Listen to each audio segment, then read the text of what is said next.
Well, uh, here is the final major battle of the first Dominions 5 multiplayer game that I have been in that went all the way to the end. Well, that I was still in it all the way to the end. Um, right in front of us here, we've got Oceania, um, who famously is considered one of the weakest nations in the early age. But they won this game through a combination of diplomacy and um, good luck, I suppose, would be the way to say it. And over here, we've got my nation of EA Atlantis.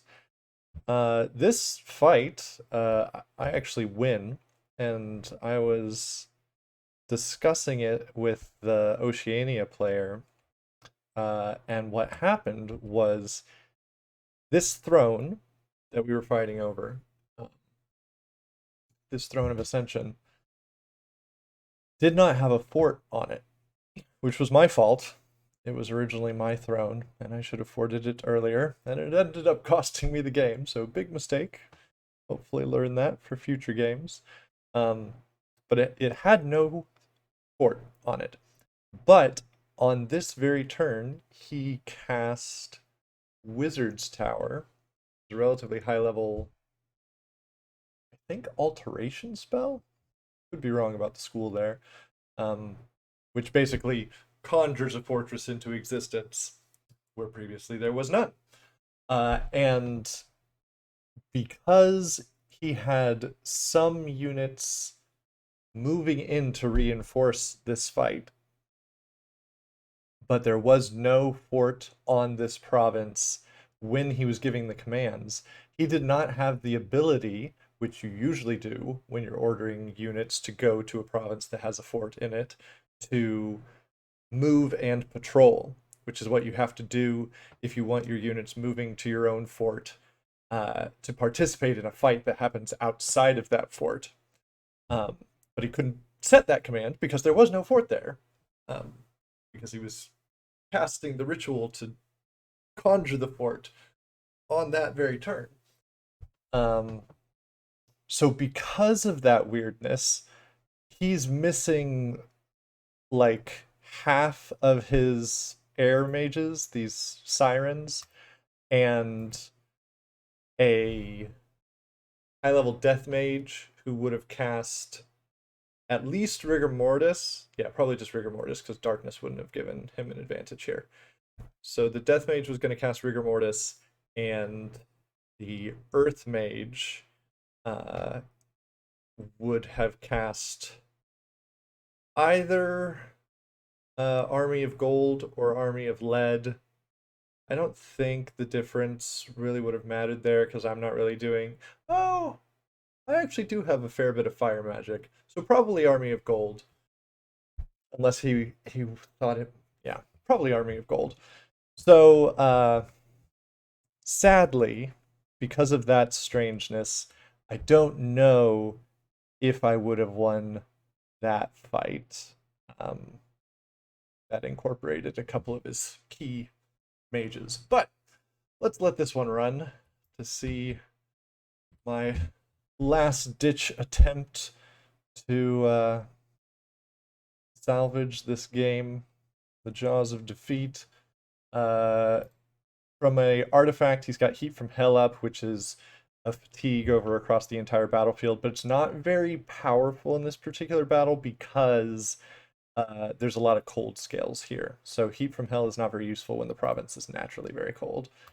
Um, I brought a guy with Light of the Northern Star to buff all of my Astral Mages. Um, he actually cast Storm. I don't have hardly any Air Mages. I think my Pretender is my only Air Mage in this fight. Um, what was that? Mistform or Fog Warriors rather? Um, so I think both of us cast Fog Warriors. Yeah. So uh That's probably not that uncommon in these late game battles, but it's the first time that I've seen it.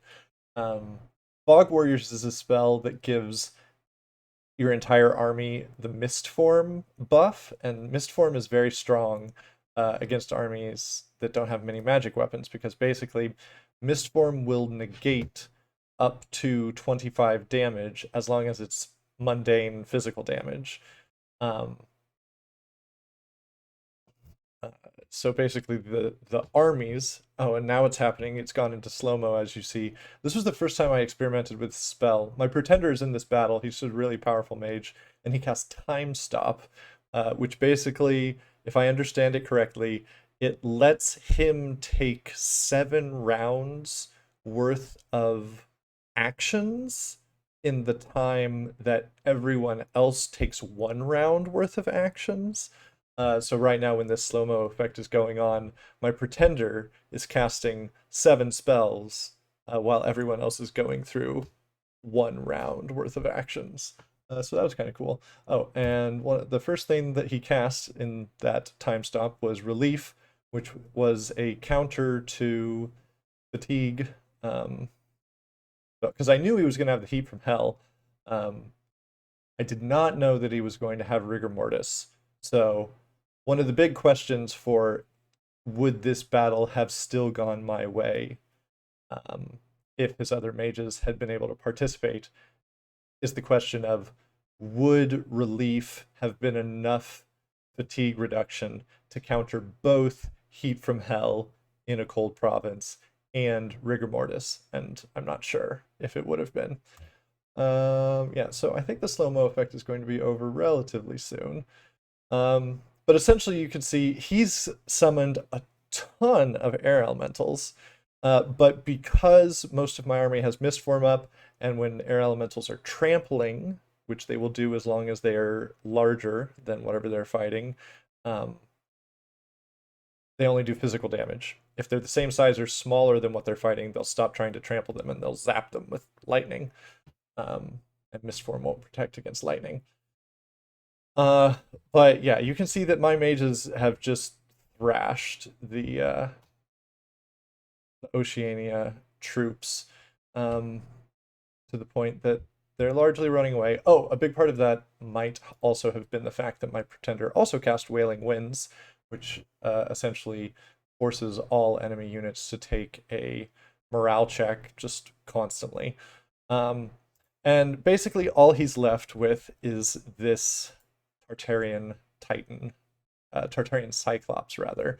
Thugged out, real nice. He's got the unquenched sword artifact that's causing the Heat from Hell battlefield-wide fatigue, and also some boots that make him fly, some just really high quality armor items, some magic resistance, and some regeneration.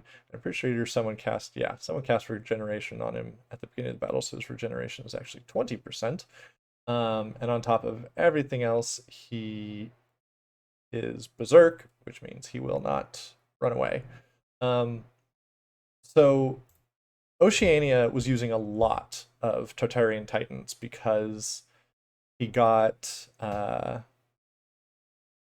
whatever the major global enchantment that gives you a ton of death gems is called.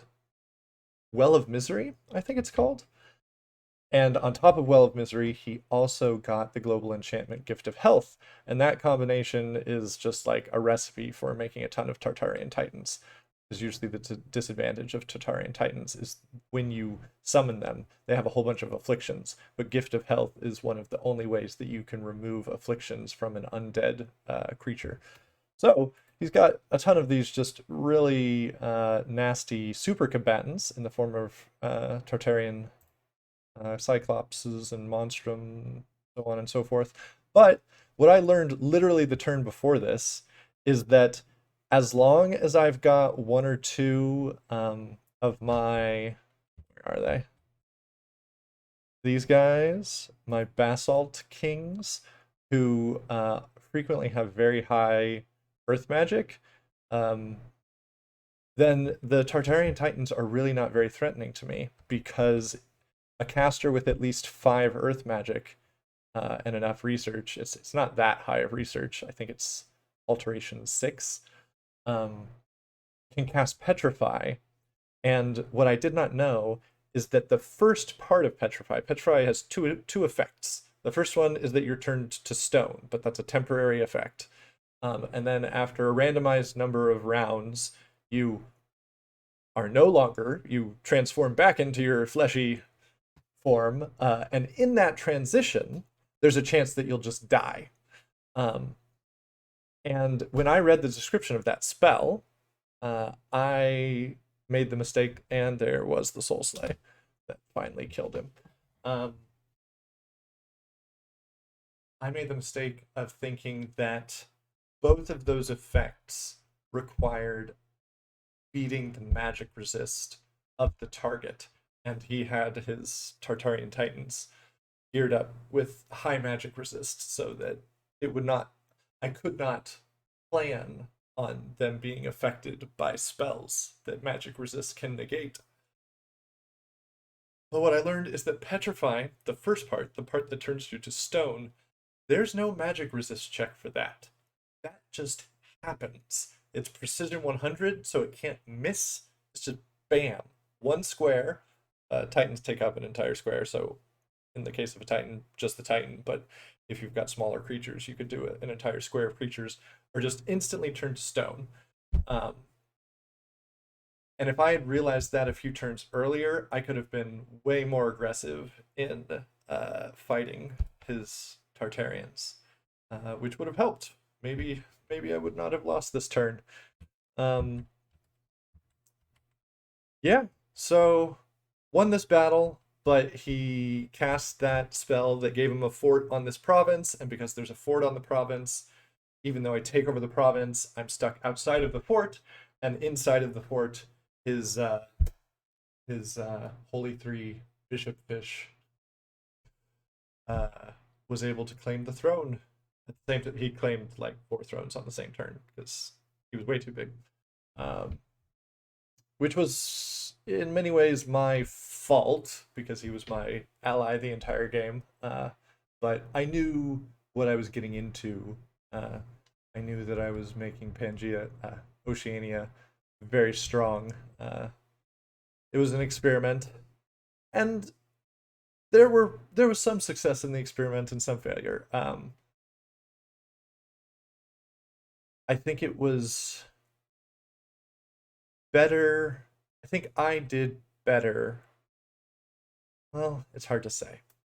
It was an experiment, and the result was that Oceania took over far more territory than I did. Like at this point in the game, I had 2 capital cities, um, and about 2 people's worth of territory. Maybe a little bit shy of 2 people's worth of territory. No, because I had some of Yomi. About two nations worth of territory. Um, but he had 4 capitals and somewhere between 3.5 and 4, maybe even more, because yeah, he had so much territory. And that amount of territory just generates so much gold that his research, I don't, he said that he had level 9 research in all the schools. Um, which, if that's true, that's crazy to me because the from level 8 to level 9 in all of the schools takes a lot of research. But he had so much territory that he could absolutely afford the mages, and he had a ton of forts. So maybe he actually had level 9 research in all the categories, or maybe he like just left out blood, since he doesn't really have blood access, or something like that. Uh, yeah. So it was a very fun game. I liked getting to play through sort of the end game for the first time with humans, um, because well, the possibilities get so. What are these things? Soulless. Huh. My pretender must have done something that made soulless appear. An odd choice. Anyway,